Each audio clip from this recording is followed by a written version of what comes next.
Mr. Daydream by Roger Hargreaves. This is a story about Mr. Daydream. You know what he looks like, don't you? Because you've seen his picture on the front of this book. It's also a story about a little boy called Jack, and you don't know what he looks like. So here's a picture of him. Now Jack was a very good little boy. He always ate up all his lunch. He always went bed when he was told. He always said please and thank you. But Jack was a daydreamer. Whenever he was supposed to thinking about something, he found himself thinking about something else, daydreaming. One day, Jack was at school. He was sitting at his desk, listening to the teacher talking about history. It was a very warm day, and Jack was glad he was sitting at the back of the classroom next to the open window. Suddenly, out of the corner of his eyes, Jack saw something outside the window on the grass in front of the school. Something blue. It was a small cloud-shaped figure. Jack couldn't believe his eyes. The figure looked at Jack, looking at him, smiled and waved. Jack looked at his teacher, who was still talking, and he got up quietly, ever so quietly, and slipped out the open window. He crossed the grass to the strange-looking cloud-shaped figure. "Hello," he said. "Who are you?" "I'm Mr. Daydream," said the figure. "What's your name?" "Jack," said Jack. "I'm going off on an adventure," said Mr. Daydream to Jack. "Would you like to come with me?" "Oh, yes, please," replied Jack.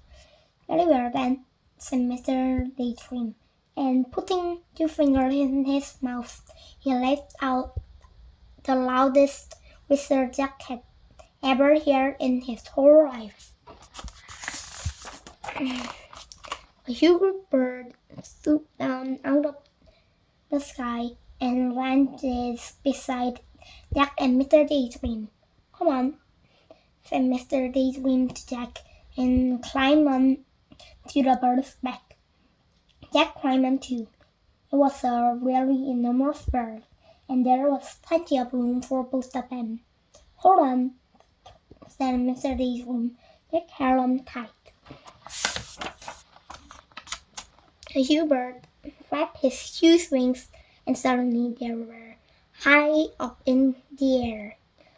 They flew faster and faster over the countryside. They flew over fields and farms and towns and hills and trees and valleys until they were far, far away from that school. It was very exciting. Mr. Daydream turned to Jack. "How would you like to go to Africa?" he shouted. They were traveling so fast now, Jack just nodded his head and held on even tighter. And they flew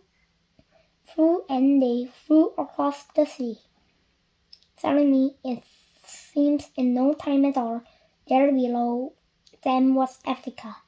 The bird landed in a jungle clearing, and Jack and Mr. Daydream climbed off the bird's back. It was very hot. "Come on," said Mr. Daydream to Jack. "Let's go and explore." So off they went, pushing their way through the jungle. Suddenly, in the middle of the clearing, they saw an elephant. "Hello, Mr. Daydream," trumpeted the elephant down its trunk.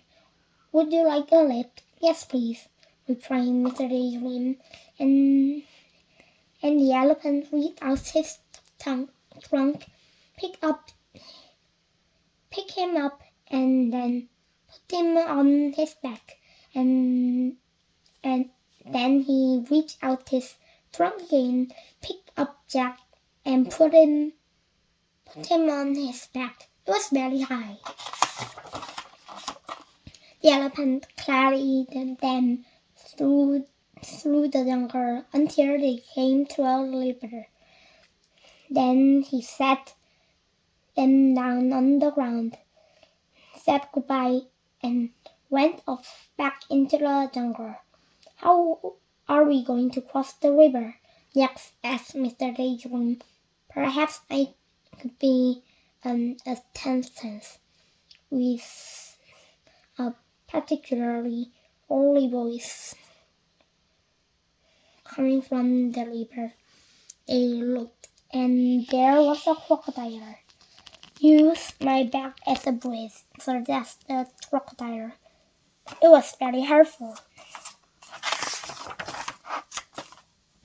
They were halfway across the river on the crocodile's back when the crocodile grinned a rather nasty grin, all teeth and no smile. Then flicking his enormous tail and shooting Jack and Mr. Daydream up into the air, the crocodile opened his horribly large mouth and waited. It was very frightening. Oh dear, gasped Jack as he looked down at that enormous mouth full of teeth. Oh dear, oh help! Mr. Daydream, upside down beside him, put 2 fingers in his mouth and let out that very large whistle of his.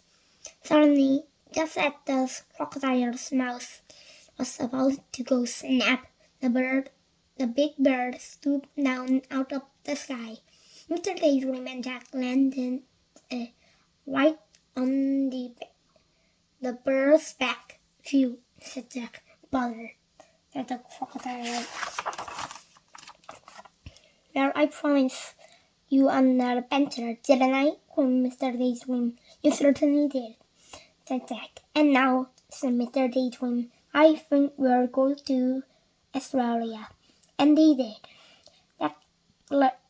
Jack learned to throw a boomerang so that it always came back to him. And now, said Mr. Daydream, I think we will go to the North Pole. And they did. And Mr. Daydream fell right up to his middle of his snowdrift. And now, said Mr. Daydream, I think we'll go to the Wild West. And they did. Mr. Daydream found a huge 10-gallon cowboy hat. The trouble was, when he put it on, he couldn't see out. Jack, he called underneath the hat. Jack. Suddenly, Jack realized that it wasn't Mr. Daydream saying his name. It was his teacher, and Jack wasn't in the Wild West. He was sitting at his school desk. Jack, said the teacher again, you've been daydreaming. It was true. He had. But do you know something? Daydreaming is more fun than history. The end.